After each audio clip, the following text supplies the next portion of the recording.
Good morning and welcome to the Delight of Photography channel.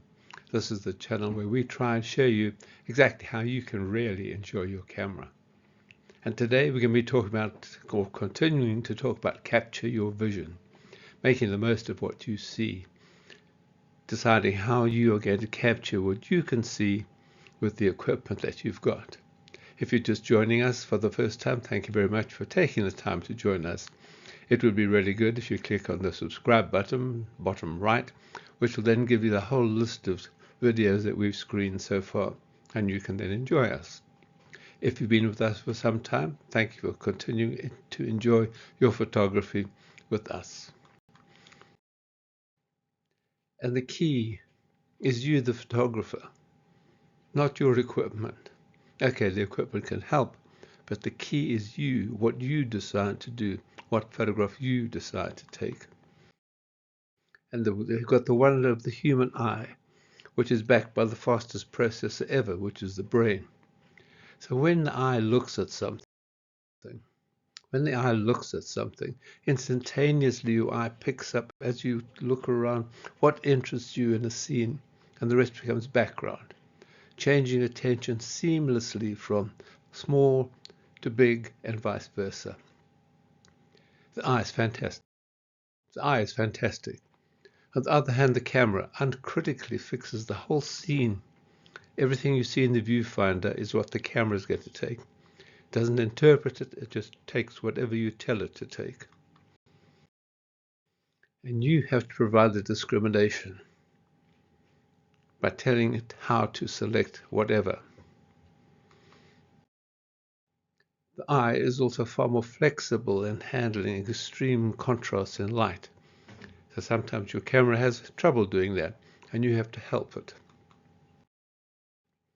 But the challenge is for all of us how to extract an enjoyable image from the buzz of the world that's passing you by. An enjoyable image. Spend some time looking at or through your camera viewfinder. What can you actually see in the frame? What do you want to capture in your frame? And how do the shapes and colors work together?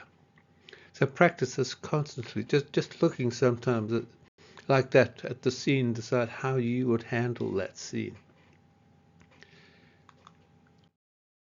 Because that practice could be called the creative heart of photography, looking at what you see and deciding how you are going to capture it. And the first thing, which seems really obvious, but it's true, first creative step is to decide what you would like to feature. Because if there are too many elements in the picture which don't support the feature, you end up with an untidy picture. Everything in the viewfinder has equal prominence. You have to decide what to feature and how you are going to do this. For example, look at this picture. It's your holiday picture. And you're down on the beach and the seagulls are crying and the waves are crashing. There's this wonderful scent of the sea. It's just beautiful. And you take this picture and this is really boring. But whereas if you look towards the right of the picture, you see something that could be more interesting. So you take that picture and it's much, much more interesting because you saw that. Or you look at these guys playing their marimbas. That's fun, nice picture.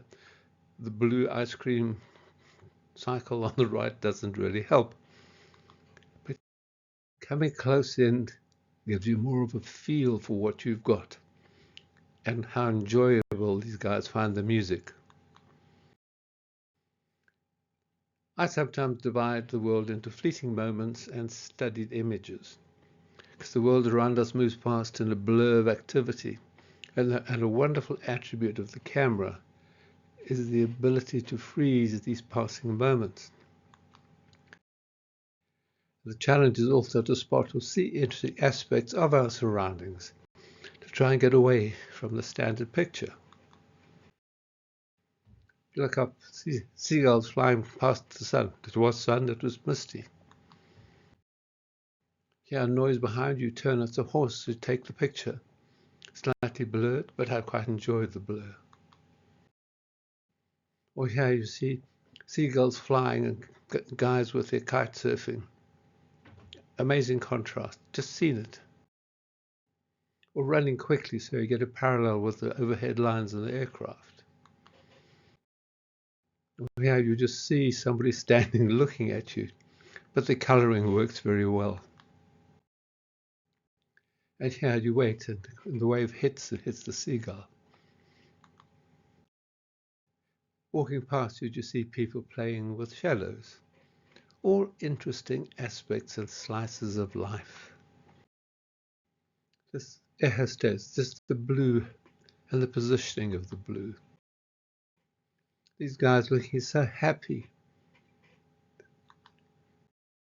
This guy walking the dog.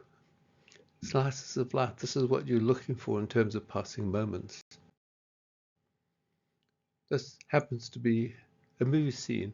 This is the hero getting his hair cut. Moments like this you see and they're gone and you never see them again. You can't plan them. You can't plan them. You just see them and you capture them. You're walking past looking at this beautiful car and suddenly you see the reflection. Fleeting moment, catch it. Or you walk past the TV screen, it's Alice in Wonderland. It just so happens that's Alice with long hair and a little girl with long hair watching. Fleeting moment. Fleeting moment, photographer. See these ladies on top of Hong Kong taking pictures with their mobile phone. Fleeting moment. The monkey was so fast I didn't realize there was a baby until I looked at the image afterwards. Fleeting moment. Fleeting moment. Fleeting moment. Leopard walked out of the bush, looked at me, and disappeared in a flash. Fleeting moment. I told this is similar fleeting moment. Banks of the Thames. It just somehow seemed to work with the empty glass and the life-saving belt. And then you got the planned image. When you knew something was about to happen and you planned and you tried to make it as balanced as possible. This is we're going for the third head with the moon, just playing around. Or get carried away and go for the shot put approach. Well, here you got to run a bit to get the fire hose and the contrail. But these are little things you see and you try and capture them. Swans are wonderful, and this is important because swans always, they never come towards you. Whenever they see the camera, they turn away. You know the sun's going to rise, so you're waiting, and you like the juxtaposition with the lighting thing next to it. Here, you know the sun's going to come up, so you're waiting for the sun, and the sun comes, and the bonus is the hot air balloon that appears at the same time. How you've planned, you've got your water lilies perfectly balanced, you've got the reflection, this is beautiful, so you take the picture. Again, you've been here early in the morning because you want the early morning sun on the building and you don't want people in the square. And you get the cleaning lady who actually works perfectly with a highlight of color. Early morning. And because you know it's early morning, you know you're going to get this feel behind the mountain. Even though here one had to get down on the ground, but you take the picture and you plan how you would like it. So the first type includes a big dollop of luck by having your camera ready and by anticipating what might happen. Second type is far more deliberate because you're planning it. And that takes us into what I like to term the creative pause. The critical creative pause. Just before pressing the shutter, look at the elements of the picture. Just briefly. What point of interest? Anything a distraction? Should it maybe vertical, horizontal? Are there patterns, anything to give visual structure? Just quickly looking. And lines are crucial, which direct the visitor's eye in and out of the picture. Where's the horizon? Are you shooting from the right viewpoint? This can make the difference between a snapshot and a picture with impact. Just slightly different. Timing, another crucial element in creative photography. Timing, you knew the aircraft was coming, you're waiting for it, you take the picture. Then here's a natural version of that. You can see the birds coming, so you wait and you take the picture. Here, timing is linked with luck. You know the planes are going to cross, you take the picture.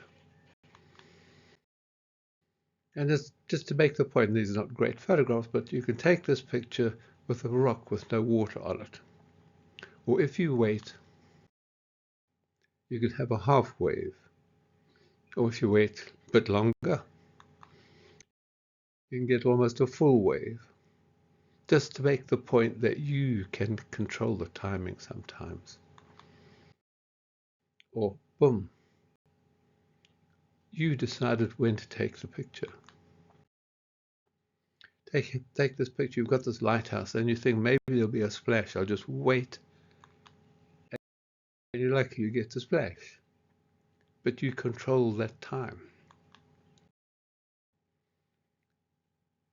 London, you know there's a bus coming, so you wait for the bus. And the bus comes. And you take the picture. Timing. Once again, you know there's a bus coming, so you wait. The bus comes. Take the picture. You can control the timing of lots of things.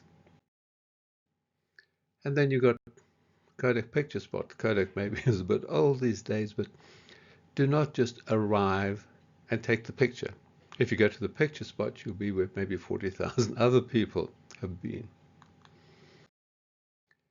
Or the frame, 40,000 other people. Decide how you're going to take that picture, and we will talk about that in our next session. But right now, thank you very much for joining us. Enjoy Table Mountain, Cape Town, South Africa. And we're going to continue to talk about capture your vision with our next episode. Remember to click on the subscribe button so you can follow and keep an eye on what we're doing. But appreciate that you joined us today. Thanks very much and enjoy your photography.